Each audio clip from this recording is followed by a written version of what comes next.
I'm Laura Ingraham, and this is the Ingraham Angle. Welcome tonight, and thanks for joining us in Washington. Shooting blanks. That's the focus of tonight's angle.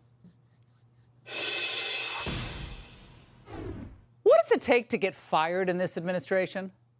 Biden administration official is no longer employed by the Biden administration after allegedly getting caught stealing luggage from not one, but two different airports. Sam Brinton was responsible for nuclear fuel and radioactive waste at the Department of Energy. Brinton identifies as non-binary and gender fluid.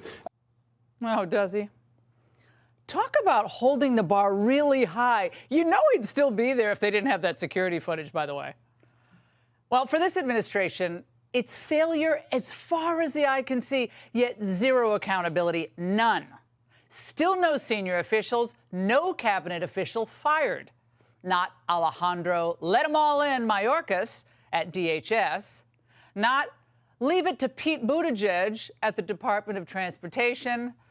Not the queen of transitory inflation, Janet Yellen at Treasury.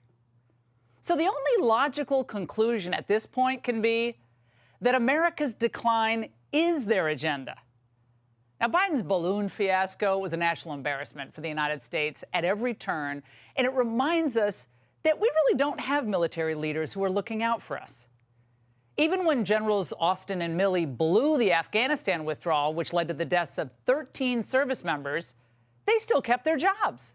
The intel assessments had two basic things, in my view, was the scale and scope plus the speed. All the intel assessments, all of us, got that wrong. There's no question about it. That was a swing and a miss on the intel assessment.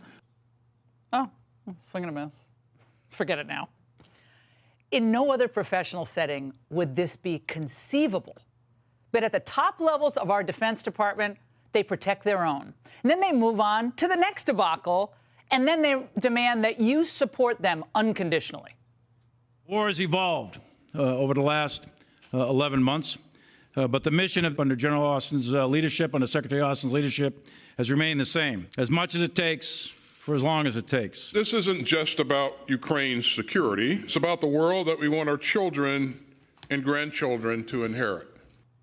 Oh, the world? Well, under their lame leadership, we're creating a world where China doesn't just control all of Asia.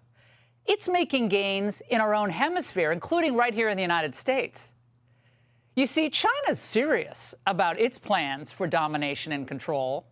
Meanwhile, Biden's chairman of the Joint Chiefs spends inordinate amounts of time promoting a woke agenda within his own ranks. On the issue of critical race theory, et cetera, I'll obviously have to get much smarter on whatever the theory is.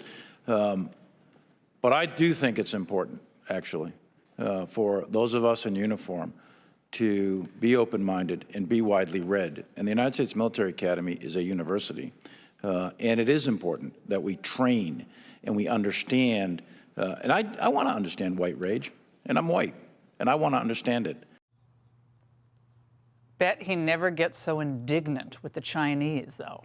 Like before and after the 2020 election, when he called to check in with his Chinese counterpart. Or did you not tell him that if we were going to attack, you would let him know? As part of that conversation, I said, General Lee, there's not going to be a war. I said, hell, General Lee, I'll probably give you a call, but we're not going to attack you. We know that the CCP doesn't fear them or even respect them. Now, let's remember that the poison of critical race theory is being taught at our military academies today. And then there was their needless and damaging vax mandates in the military. They were only recently dropped, a tacit admission of failure. And now, for all the world to see, the Pentagon looks foolish and weak. Rather than an active defender of the American interest, for days our military kind of played the role of a passive observer, as China just brazenly sucked up information about our most sensitive military installations. You leave it up to the experts, they make the decision, and then we should all abide about it. Let the experts in this business of defense do their jobs. He does realize we don't live in a military dictatorship, right? I don't know. Well, top military brass, of course, argued that we should do nothing to stop the balloon. It was my assessment that this balloon did not present a physical military threat to North America. This is under my NORAD hat. And therefore, I could not take immediate action because it was not demonstrating hostile act or hostile intent. But like Maverick in Top Gun, Biden says he always wanted to shoot it down. Once it came over to into the United States from Canada, I told the Defense Department wanted to shoot it down as soon as it was appropriate. Does this change? They concluded we should not shoot it down over land. It was not a serious threat, and we should wait till it got across the water.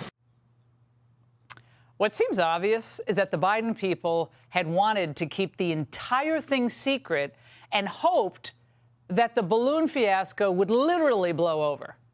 They wanted nothing to interfere with Secretary Blinken's plan to beg President Xi for more engagement. Please, sir, don't break off relations with us. We want to get closer to you. But the truth came out, didn't it? Since last week, the PR folks at the Pentagon, who appear to be the only competent people on the staff there, have been engaged in a flat spin of desperation.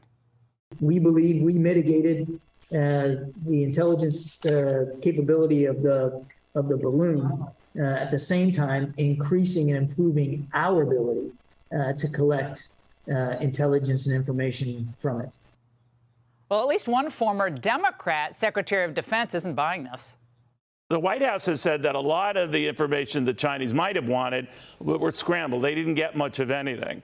Do you believe that? If they've got a balloon that's hovering over a military air base or a missile air base and gathering intelligence or gathering signals, you have to assume that if it was an intelligence gathering mission, that they were gathering important information. And if we want to protect our national security, we have to make damn sure that our adversaries don't get access to that kind of information.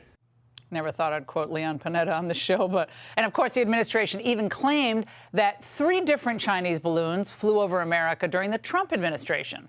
Well, more on that claim with former Trump National Security Advisor Robert O'Brien later in the show. But bottom line, no moderately well-informed person believes our Pentagon anymore. Now, what's the most likely scenario? Think about it for a moment. That Milley and Austin outsmarted the Chinese? Or that their pals in the CCP outsmarted them? I think we all know the answer. The truth is, this administration would not care if 1,000 balloons from China spied on us.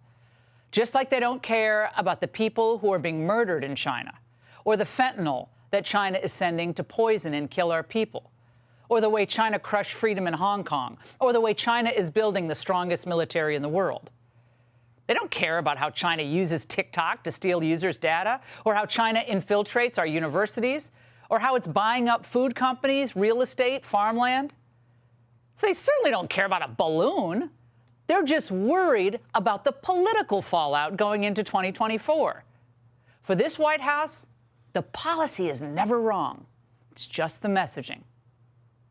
Because it's obvious that their primary goal is to protect their relationship with China. Well, the angle then is not going to bother trying to persuade the Biden people anymore. So this one's for the Hill Republicans. Now, back in 2006, if you're listening to me on Fox or on the radio, I was warning you that the public, I could hear it from my listeners, they were turning against the war in Iraq. And I'm warning you now, the GOP electorate and soon the Democrats, they love our troops, but they've had it with this Pentagon. Milley and Austin are either incapable or unwilling of safeguarding our national interests. And eventually, the voters will have their way. We pulled out of Vietnam. We pulled out of Iraq. We pulled out of Afghanistan. And if you're a Republican and you're really going to believe in the massive defense budget we have today, you better get on the phone. You better call Biden's new chief of staff, and you better tell him that you will not be able to keep writing blank checks for the Pentagon unless some real changes are made. So no more money for woke nonsense. No more tolerating incompetence. And that's the angle. Hey, Sean Hannity here. Hey, click here to subscribe to Fox News YouTube page and catch our hottest interviews and most compelling analysis. You will not get it anywhere else.